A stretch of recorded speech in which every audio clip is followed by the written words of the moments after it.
use the rainy day fund after maybe the worst recession in 70 years. Some people are wondering, would you ever use the rainy day funds? If it's not raining now, when will it be raining? Well, as I've suggested in the past, I believe the reserves are there for unanticipated shortfalls. If the legislature adjourns based on the revenue forecast that we have now, and revenues continue to slide, and we have a huge shortfall at the end of June, something that we could not have anticipated, then that's the time to use the rainy day fund rather than just spending in the final month of the fiscal year in a draconian way. But while they're here, while they're building a budget based on the consensus forecast that we have, that's not the time to use a rainy day fund. They have to live within the means as we project them currently. Well, we have this unusual situation in which a lot of Medicaid money is going to a fund that, I don't know if you consider it a rainy day fund or not, the caseload reserve fund. Does that make a difference that so much additional federal money is going in there? Well, I think it should be used for a relevant purpose, frankly. As you know, we're projected to lose $8 million or so in Medicaid funds because of the state hospital situation. Medicaid caseload is going to continue to rise. We hope through challenges efforts and other healthcare reform efforts that we can bend that curve, but it doesn't happen on a dime. We have used funds that were in that reserve, caseload reserve in the budget adjustment this year to help support the Medicaid program. So I think we should keep them for that purpose. Wouldn't using that money, that enhancement money for the state hospital, that's one time. It is, but it's relevant, and the state hospital in the long run, if recertified, will save us money. It was decertified in 03, so my classmate. No, I dated you. That didn't come out right either. In 03. And so at 7 or 8 million a year, look how much we've lost in that time. And we hope we're on a path to recertification that will occur in the too distant future, but we don't know. And so we've needed almost that amount over this time. So my point is, it will get us to a stage where we can get more recurring money through Medicaid if we make an investment. So I think it is relevant.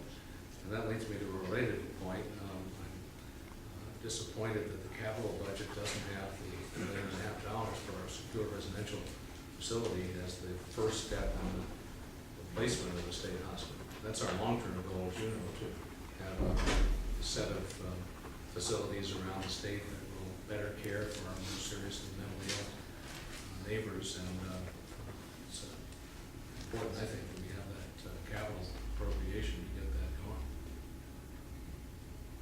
How much promise do you think you have or hope that some sort of unemployment insurance trust fund fix is coming? I don't know how to predict it, Kristen, at this point, but it's essential. We're borrowing, as you know, $58 million first of March, and I haven't heard that we borrowed again in April.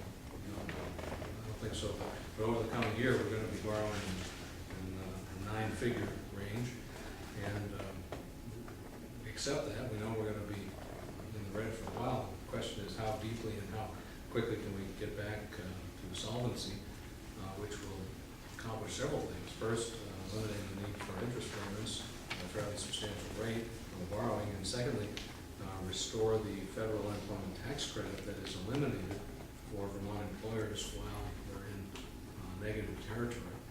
I think the proposal that we put forward was fair and balanced. It used some additional resources from employers and employees alike. I think the bill that passed the Senate, with one exception, the payroll tax, is a reasonable approach. The legislature needs to act on that. We started this discussion with the primary election bill.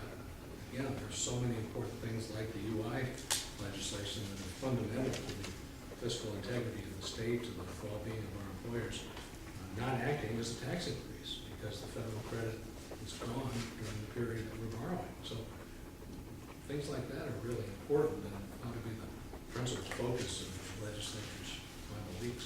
You can meet with the House Speaker. Does this come up? Has Oh, he yes. told you the plans? I mean, is he saying he's gonna have something out? Are you concerned they won't? Do you like the direction they're heading?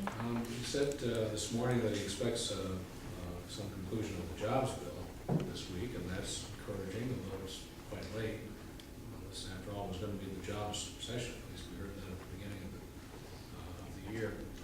But I don't hear any certain finality to the UI legislation, and that's unfortunate. I sure hope the legislature doesn't punt again. I mean, they made some modest changes last year, but not as significant as I recommended then. My proposal is a year and a half old. It's high time that the legislature move forward. Do you expect that the e-board will gather again before the current scheduled meeting? Probably not. I expect Neil will have March revenues at some point within the week. He's been busy. But there's some rebound in March from where we were at the end of February. It'll still be below our expectations though, but not as much as we were at the end of February. So, So it doesn't look like the trend continues. well, I don't want to get ahead of Neil's explanation, but some trends are continuing. Total revenue is stronger than at the end of February. One element of which we anticipated some insurance payments that came in March instead of February, that given it somewhat of a bump.